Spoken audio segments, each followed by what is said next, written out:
दुनिया भर में लाखों लोगों को इधर से उधर ले जाने वाले एडवांस एयरप्लेन, लेकिन क्या ये एडवांस टेक्नोलॉजी के एग्जाम्पल हैं या इस बात के भी कोई सबूत है कि ये अनबिलीवेबल अचीवमेंट हजारों साल पहले हमारी अर्थ पर मौजूद थी? क्या ऐसा पॉसिबल है कि प्राचीन मनुष्य के पास हम लोगों से ज्यादा दिमाग था? अगर था तो वो कहां से आया? क्या एलियंस हमारी अर्थ पर आए थे? दुनिया भर में लाखों लोगों का मानना है पुराने टाइम में एलियंस ने हमारे पूर्वजों से मुलाकात की थी। सकारा इजिप्ट कायरो से लगभग 32 किलोमीटर दूर साउथ में स्थित इस जगह पर मौजूद है किंग जॉर्ज का वर्ल्ड पॉपुलर स्टेप पिरामिड। 4000 साल से भी ज्यादा पुराना इजिप्ट के 97 पिरामिडों में से ये सबसे पुराना पिरामिड है। सकारा इजिप्ट का एक बहुत पुराना दफन मैदान होने के कारण भी पॉपुलर है, जिस कारण इसे नाम मिला है द सिटी ऑफ डेथ।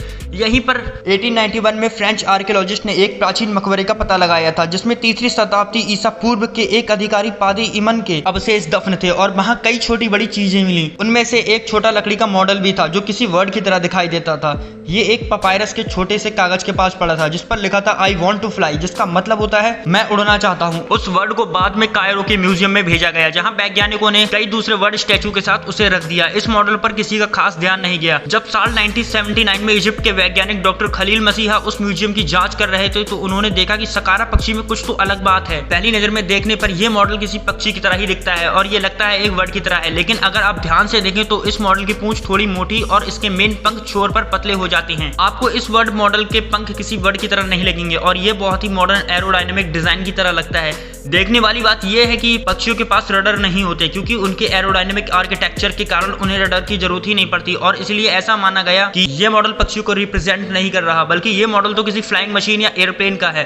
2006 में एविएशन और एरोडायनेमिक एक्सपर्ट साइमन सैंडरसन ने इस संभावना की रिसर्च करने के लिए असली सकारा पक्षी जैसा 5 गुना बड़ा एक स्केल मॉडल बनाकर रेडी किया। टेस्ट से पता चला कि सकारा पक्षी एक बहुत अच्छा ग्लाइडर है और ये वो डिजाइन है जिसे हम आज काम में लेते हैं। सैंडरसन के रिसर्च से पता चला उनके 5 गुना बड़े सकारा पक्षी को उड़ने से सिर्फ एक चीज रोक रही थी और वो थी रियर स्टेबलाइजेशन रडर या एलिवेटर की कमी, जो बैलेंस बनाने के लिए बहुत जरूरी थी। क्या ऐसा हो सकता है कि सकारा पक्षी का कोई हिस्सा गायब हो? अगर आप पीछे देखें तो इसमें से कुछ तो था जो टूट चुका था। हम ऐसा कह सकते हैं शायद वहां एक एलिवेटर रहा होगा, शायद वो टाइम के साथ निकल गया है। कंप्यूटर इस बात की कंफर्मेशन करता है कि सकारा पक्षी उड़ने लायक है, लेकिन इसमें एक और समस्या है। ग्लाइडर को लॉन्च करने के लिए एडवांस प्लेन्स में एक टो की जरूरत होती है जो ग्लाइडर को हवा में खींचता है, फिर एक तय ऊंचाई पर पहुंचने के बाद इसे वो छोड़ देता है। इजिप्ट के साइंटिस्टों से पता चला कि इस तरह के पक्षी को बड़ी गुलेल की मदद से उड़ाया जा सकता है। गुलेल से उड़ने का तरीका हम आज भी काम में लेते हैं।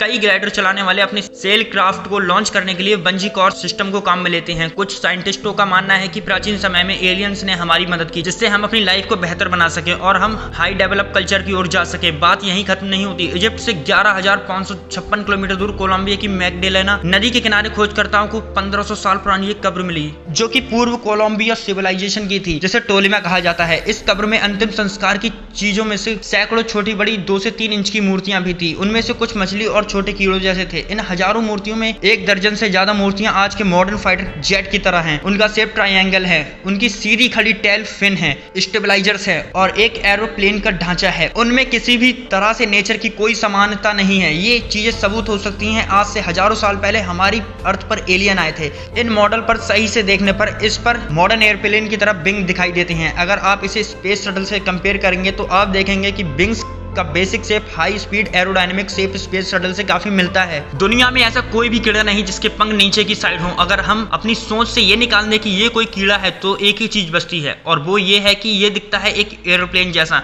1997 में जर्मन एविएशन एक्सपर्ट ने, जिनमें एल्गम एनबॉम और पीटर बेल्टिंग शामिल थे, उन्होंने एक गोल्ड मॉडल का एक कॉपी मॉडल बनाया और उसमें उन्होंने लैंडिंग गियर और चलने वाला इंजन लगाया था। इन लोगों को इस मॉडल को बनाने में ज्यादा परेशानी नहीं हुई, क्योंकि सब कुछ 2000 साल पहले ही हो चुका था। उन्होंने इसे ना 1 इंच छोटा बनाया और ना 1 इंच बड़ा बनाया। उन्होंने बस उसे बड़ा आकार पर बना दिया और पूरा बनने के बाद उसे रनवे पर उड़ने के लिए रेडी किया गया। और हैरानी वाली बात यह है कि वो मॉडल असल में उड़ा था। इससे ये पता चलता है कि कोलंबिया के प्राचीन लोग एरोडायनेमिक डिजाइन बनाने में कितने एक्सपर्ट थे। इन 2 जर्मन एविएशन एक्सपर्ट ने यह साबित कर दिया कि म्यूजियम में रखी चीज असल में उड़ने के काबिल है। अब हमारे पास धरती के 2 कोनों से मिले 2 एरोडायनेमिक मॉडल थे जो उड़ने के काबिल थे। जरा सोचिए दोस्तों, क्या हमारे पूर्वजों ने प्राचीन देवी देवताओं, प्राचीन अंतरिक्ष यात्री को असल में मॉडर्न एयरक्राफ्ट जैसे विमानों में उड़ते हुए देखा होगा?